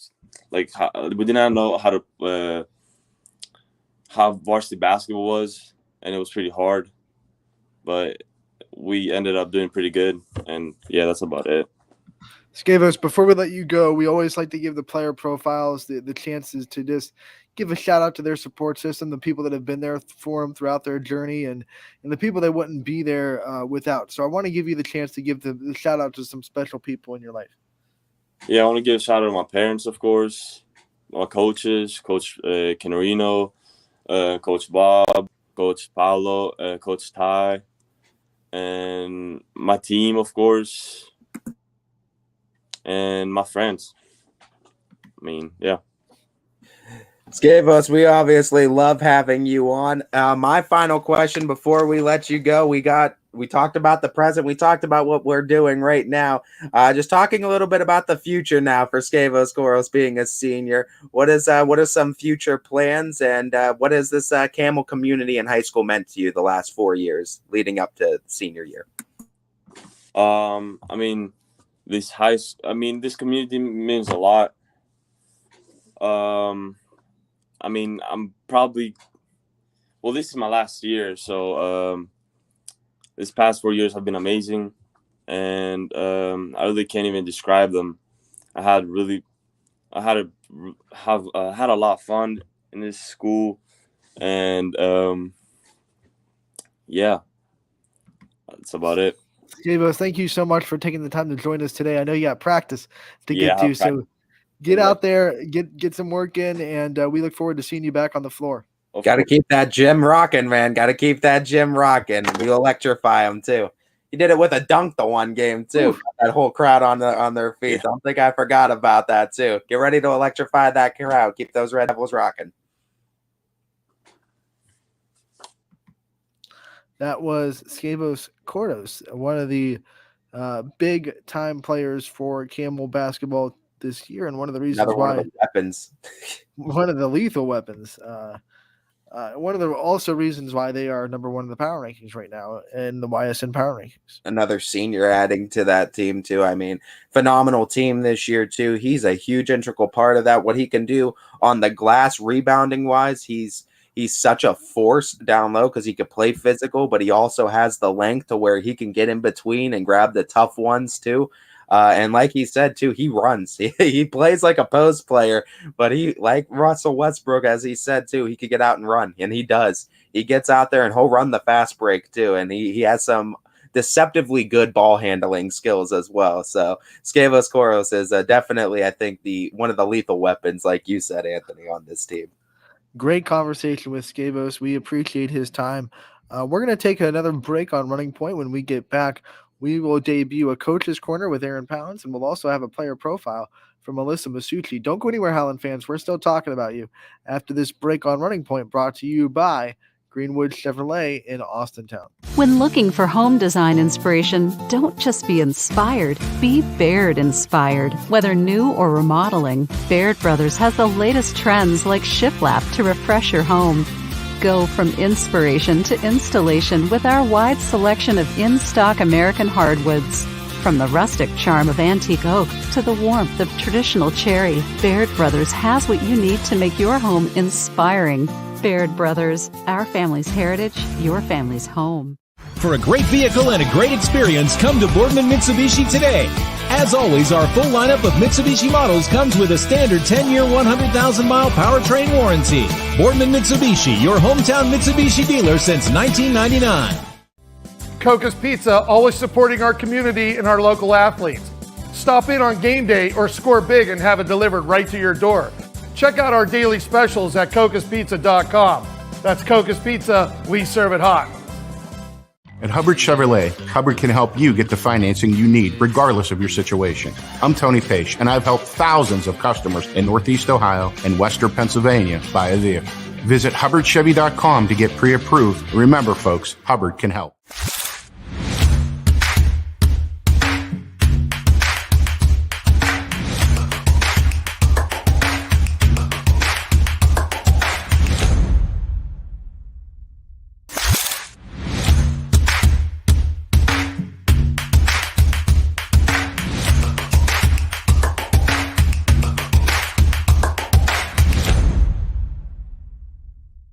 You're not waiting to see what the world has in store for you. It's more about what you have in store for the world. All you need is the opportunity. All you need are the resources of a large university and the advantages of a personalized academic setting where you can experience new worlds in the arts and sciences, business, and education and make them your own. We are where you shape your future. We are Youngstown State University and proud. Welcome back to Running Point on YSNLive.com, brought to you by Greenwood Chevrolet in Austintown. Anthony Hartwig alongside Ty Bartell. I pointed the wrong way. You know, the mirror factor of this camera got me all screwed up. But Ty Bartell with me, as we are always on Running Point from 12 to 2. Ty, without further ado, we have some pre-recorded interviews to get to. We heard from Coach Pounds after the Howland win over Fitch. But you also got a chance to have a little bit more of a detailed conversation with him, another Coach's Corner with Aaron Pounds. And I believe this is episode 3 of I believe Coach's so, Corner with Aaron Pounds. So let's hear what he had to say with your conversation, and let's hear from him on Running Point. Hello, everybody, as I am joined here with girls basketball coach over at Howland, Aaron Pounds, right here before they get up ready for an AAC matchup with the Austintown Fitch Lady Falcons. Kind of checking in here with a Coach's Corner. And first and foremost, Coach, I mean, looking at you guys, the record you have, 2 more AAC games, I believe, left on the docket. You're in contention for the tops of it. What does it mean to be contending in the AAC at this point in the season, knowing 2 games left and you guys can seal it up? Yeah, we're enjoying it. You know, the girls have been talking about it all season. You know, the first goal was to get after the league and have a shot to win it, and we're in position to do that now. So you can actually see the tempo in practice and the intensity in practice. Everything seems to pick up. It's amazing how as much as you try to preach it as a coach, when they have that goal that close, they kind of take it upon themselves, and they've been practicing really hard. So, talking about your schedule overall, too, I think no doubts. We've said it before. It's a meat grinder. You had some great competition up on the docket. With the tournament so close, we know where everyone's sitting right now. We kind of know the path to state for all these teams. How beneficial do you think that the schedule you guys had this season is going to play going into that tournament? Well, anytime you play the type of schedule that we had, especially early on, it's going to benefit you later on, especially when you win a couple of those games. You know, beating Louisville at home was a big win for us, and that kind of got the ball rolling. That was our first of the big wins. We had Ursuline early on, and we got them, but you know, we were 1-4 at that point heading into the Louisville game. I think Louisville was 5-2 or 5-1, maybe 6-1 at the time. So beating them, you know, you can preach it as a coach again, but you know, when they see it and it happens and they start to believe, you know, the girls really buy in, and things have been rolling since. So playing a tough schedule early on. A lot of credit to my athletic director, Miss Farinack, getting a schedule with those teams. It's going to be huge going down later on. Looking at it too, I mean, you guys, obviously the tough schedule kind of played in the part in the record looking the way it did early on, but you guys turned the ball. I think you're at 8 in a row right now, winning wise. And looking at that, I mean, obviously there was something that happened on the court too. Leaders obviously emerged. Is there any dark horse leaders that kind of emerged on this team, and who is really the big vocal leaders and the leaders you're looking to on the court when you need it down the stretch and, timeouts are limited? You need that kind of on-court coach to take over for you. Well, Alyssa Pompelia, she's always been the de facto leader to these girls. And she leads by example a lot of the time. Her play speaks for itself. But when she needs to get on the girls, she gets on the girls. And then, Kylie McLean being our point guard, little secret, she's out tonight. Did you already know that? I was hearing rumors about that too. I was hoping that didn't get out, but yeah, she hurt her back in practice the other day, and we'll see how they respond. She's the general on the court. She kind of leads the way out there from, again, distributing the ball, and she's the most unselfish player I've ever coached. And then, Taylor Lawrence has been stepping up big. She's another one, lets her play speak for itself. She's always positive, never has anything negative to say to the girls. And then Jamie DeSalvo. She's very, very vocal all the time in practice, before and after, huddles and breaks and stuff like that. She'll, pep talk the girls and get them motivated. So those are the big leaders. And then if you want to say a de facto, and you talk about a quiet assassin, and she just goes about her business, is Alyssa Mitsubishi. She's young and she's a sophomore, but not having any juniors on there, we've been telling them, those sophomores got to be ready to step up next year. They're going to be the leaders on the team. So she's slowly, silently taking on that role, but she just lets her play speak for itself. Looking at your team overall, it's a team averaging over 55 a game offensively. Point differential wise, you guys are averaging about 14 and a half more than your opponent.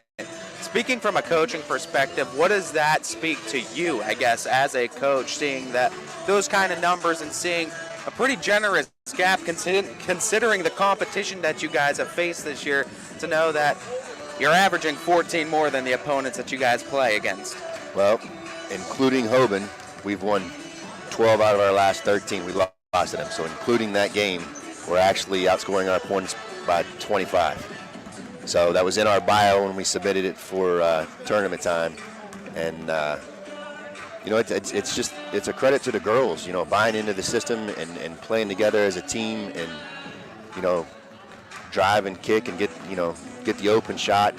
Sometimes we play too unselfish. Sometimes we're at the rack and we're supposed to shoot the layup and we kick it out anyway. So, all the credit goes to the girls, for buying in and doing what we need to do in practice. Today, obviously, too, National Girls and Women in Sports Day, a kind of a big event here for a lot of girls and women's sports that you and I both know. We've seen growth in just the last decade in general, too, in women's sports and in female sports at the high school level as well. What does it mean to you to kind of be that influential factor and being able to be a coach for women's sports and leading this next generation of female athletes? It's good to be with the kids. I started when my oldest daughter was younger, and I started coaching her, and I kind of just stuck around, and I really enjoy working with the girls, and there's really something to be said when you show a group of girls or even an individual girl how to do something that they might be doing wrong or something to fix something, and they do it and it works. And that light bulb goes on in their head, and it's really cool to see. And then they start doing it more often, So it's really cool to see, and that's ultimately the reason why I do it. So I enjoy working with the kids.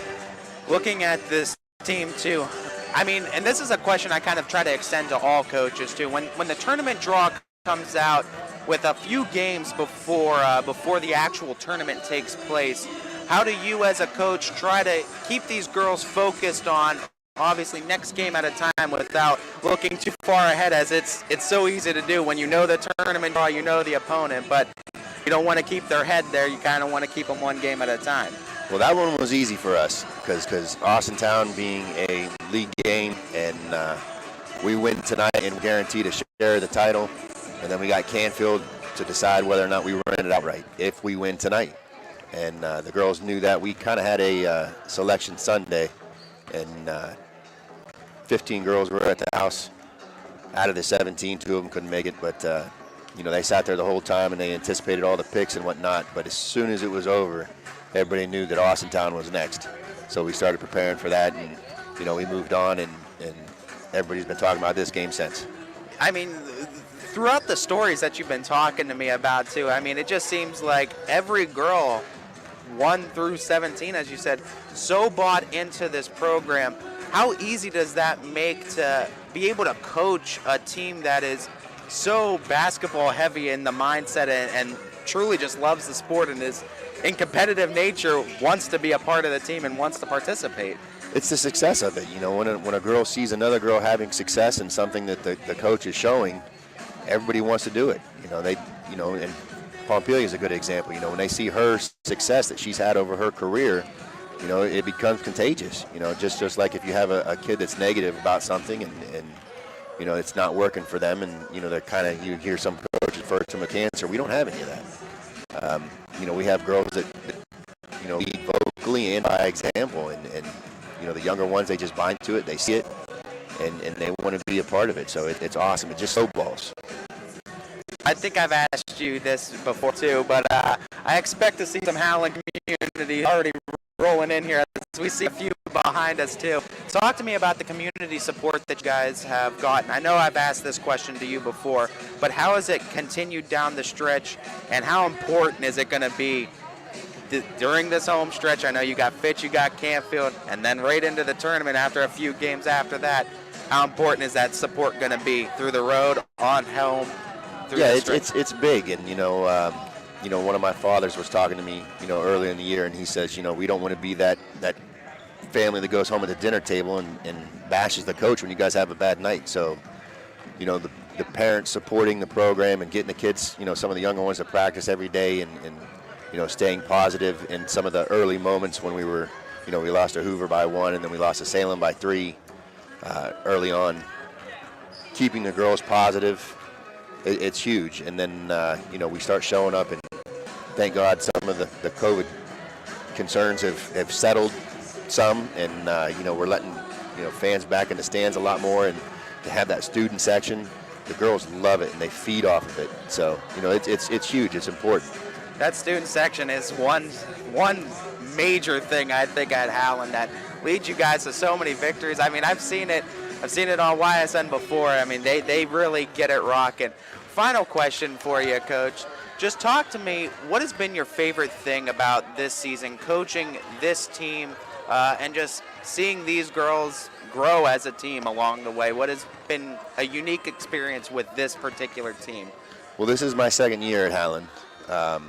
And last year, everybody knows the struggles that everybody had with COVID, and we couldn't do a lot of things that, we would refer to as family things. We couldn't get together and have the pizza party, or couldn't get together and have the selection Sunday over my house. You just couldn't do some things. Girls have hosted parties on their own, get-togethers and whatnot. That's really, really important to a team, to build that kind of, family atmosphere. And this year, we've really done that. We've stressed it a lot, and the seniors have taken on a big role in that, supporting the team and getting girls together and doing little things. I don't know if I told you the last time or not, but the wife and I were at a wedding reception, and my team decided to come over and wrap my truck in saran wrap. So I didn't even know that they had my address, and it was all in good fun. It was saran wrap, so it came off pretty easy. But that's cool. That the girls came over. I was flattered that they did that. They feel comfortable with me enough to come over and wrap my truck in saran wrap. So really cool that they were able to do some of that stuff that they weren't able to do last year. Just a quick follow-up question before we let you go, Coach. I mean, with this kind of relationship too, and like you said, for them to have that comfort level to be able to play such a cool joke on a coach too down the stretch. what is that? What have you done? Is a good way to phrase it. What have you done to kind of build these relationships and make these girls love the sport of basketball as more and really want to be a part of this family and community atmosphere? Well, I just told one of my girls a couple minutes ago. The military motto is you promote in public and you discipline in private.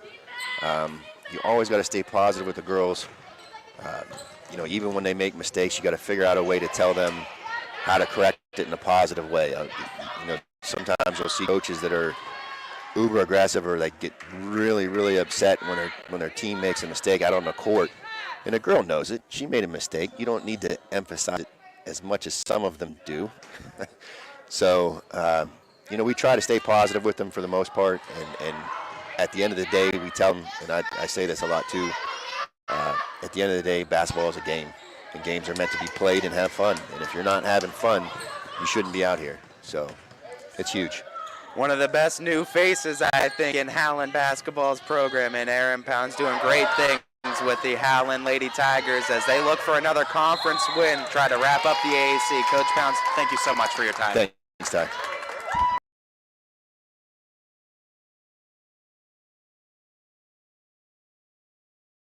Muted again, Anthony. You foiled yourself again. I foiled myself again.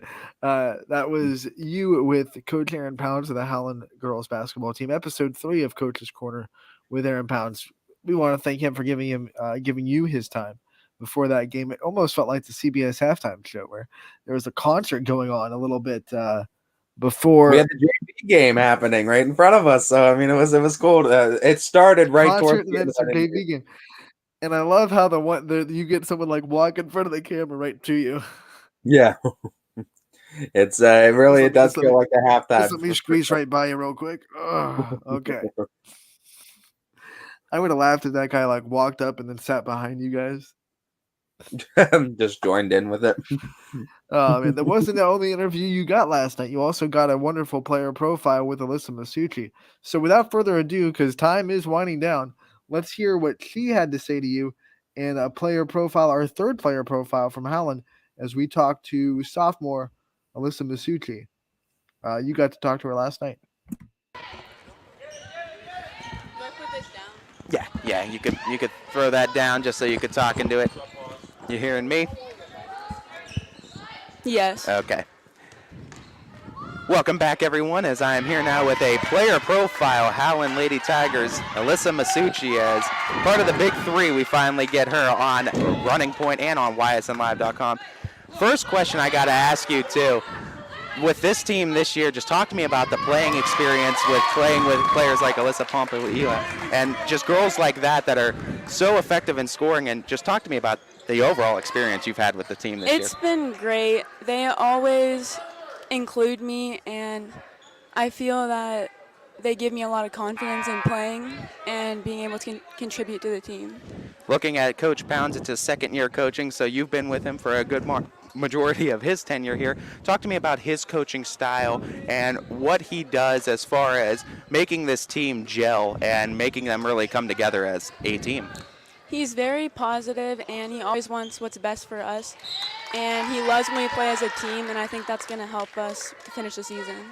Talking about some of the games that you've played in and so far in your early Howland Lady Tigers basketball memories, what have been some that have stood out to you? Talk to me about some stories of just some of your favorite early Tiger memories, too, or maybe even some early basketball memories if you want to go that far back. We played Canfield in the 7th grade championship, and that was a really good experience, and till this day we still love playing them, and I think they're a really good competition, especially with everyone else in the AAC. Looking over at Canfield too, I know you guys don't want to look ahead with this game going on tonight, but you guys pulled off a victory too against Canfield early on in the season. Talk to me about the atmosphere of that game and what it was like too, and now that you guys are down the stretch in contention for another AAC championship, what does it mean to you as being a younger player to be so involved with a competitive team this early on? It means a lot, and I love to contribute in any way that I can, and I feel that we need to worry about this game first, but after this game we're going to try our best, and I think we can do it as long as we play good as a team. talking about your competitive nature too. I mean, I gotta figure with the other Masucci that's in that household too, and what he's been able to do on the basketball court, there's some competition. Talk to me. Is there some in-house competition? And I'm sure there's been so many basketball games that have gone on in the driveway late at night too. He's taught me a lot, and especially my older brother, Michael. They've taught me everything I know about basketball, and I really got their work ethic, and I think that helps me a lot. With it being National Girls and Women in Sports Day, obviously a monumental day for the number of women's athletics that have gone on over the years and just the growth we've seen in the last decade. Talk to me a little bit about what are some women athletes or athletes in women's sports that have inspired you, or even maybe some local athletes that you've watched or looked up to that have inspired you to play sports and that you kind of look up to as role models. With playing 3 sports, it's hard to watch professional basketball, but I've watched my brothers throughout the years, and I've modeled my game through them, and I think that's helped me a lot. And looking at this overall, too, just talk to me about where did the love for sports first come in? When did you first find yourself? What was the first sport, actually, that you got involved in? And when did you first find this kind of love for saying, hey, I really like doing this and continuing it? I started playing basketball and softball. Those were my main sports. And again, my brothers played baseball and they played basketball, so that's how I started playing sports. Talk about the little bit of, I mean, with all these sports that are going on, you got to have some good family support. You got to have great support at home. Talk to me about how big your parents have played in as a role in this sports adventure that you guys have gone on to, and what has their support meant to you as a player over the years? It has meant so much to me, and especially my grandpa. He always keeps stats for me every single game since I was little. And I wouldn't be the person and player I am today without them. I can't imagine, too, your grandpa keeping all those stats, too. So you can He literally, loves it. you can look back years from now, like even like 5 years from now and see what you did in like a softball game. Or Yes, he loves it. Talk about like that's such a cool factor that your grandpa is so involved with that. Has that been like a relationship that you, a close relationship that you've? He comes to all my games. He would come to my softball games at 7 a.m. We would leave for tournaments, and he's always there. Did he participate in sports? I gotta imagine. Yes, yes. Baseball player, a heavy Yes. baseball player. I can imagine. Talk to me about too, like the sports that you play. With being a 3-sport athlete, out of all of them, let's go softball to basketball with this, because I know you mentioned these two a lot. Home run, big game-winning 3. Walk-off home run, game-winning 3. What would be cooler moment? I think they For you. would both be amazing. Everyone asks me what's my favorite sport, and I just say the season it is. I love playing. You're just a sports nut all around. Looking at too the Howland community and the support that you guys seem to constantly get. Your student section is phenomenal too. Yes. for boys and girls games. When you have that kind of student support, talk to me about how that energizes you and feeds off of your energy too to get wins at home. I think it gives us a lot of confidence, and with all the support, it's just amazing. Looking at your school a little bit now and just going on to the academic side, what have been some of your favorite classes and favorite teachers that you've had along the way as well? I've liked all courses and teachers. They've all had a big impact on my life.